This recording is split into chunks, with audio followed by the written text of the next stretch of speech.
Hello and welcome to Thought for June the 12th. Our readings are Judges chapters 10 and 11, Isaiah chapter 35 and 1Peter chapter 2. And our thought is, leaving you an example. Let us meditate on what Peter is writing about in second chapter of his first epistle.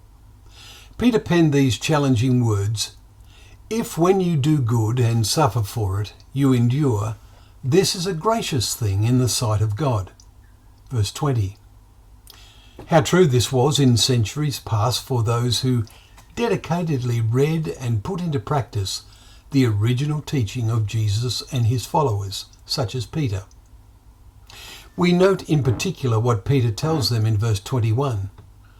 "For to do this you have been called, because Christ also suffered for you, leaving you an example, so that you might follow in his steps."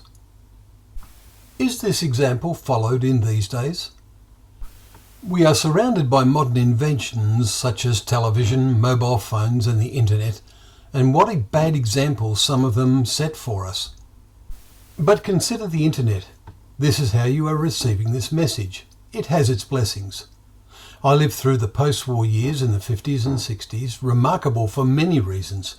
Yet, as it unfolded, we saw the hand of God at work, and his nation came to life again after nearly 2,000 years. The words of Jesus spring to mind and meaning. Jerusalem will be trampled underfoot by the Gentiles until the times of the Gentiles are fulfilled, and there will be distress of nations in perplexity. Luke 21 verse 24. God's times will soon begin. Finally, back in Peter, there is a verse we need to particularly meditate upon.